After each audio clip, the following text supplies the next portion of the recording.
ஜனநாயகம்ங்கிறது பெரும்பான்மை ஆட்சி அதிகாரம் சார்ந்தது மட்டும் இல்லை, சிறுபான்மை மக்களின் உரிமைகள் உணர்வுகளும் புனிதம்னு நினைச்சு அதையெல்லாம் காப்பதற்கு பெயர் தான் ஜனநாயகம்னு 1963 அறிஞர் அண்ணா பார்லிமெண்ட்ல பேசினதை நாம இங்க சொல்றது ரொம்ப பொருத்தமா இருக்கும்.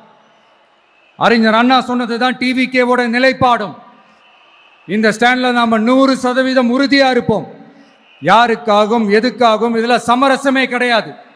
மதச்சார்பற்ற சமூக நீதி தன்மை தான் நம்ம அடிப்படை கொள்கைகள் ஒன்று. அதில் எந்த மாற்றமும் எப்பவும் கிடையாது. ஆனால் இதெல்லாம் மறந்துட்டு எப்படியாவது எதையாவது செஞ்சு ஓட்டு வாங்கிறதுக்காகவே இங்கே சில பேர் இருக்கிறாங்க.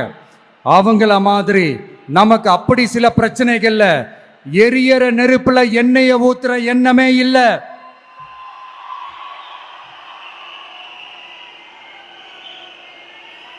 இங்க சில அரசியல் கட்சிகளும் சில அரசியல் தலைவர்களும் ஒரு சில நேரங்களில் அமைதியா இருந்தாலே போதும், ஒரு பிரச்சனையும் வராது.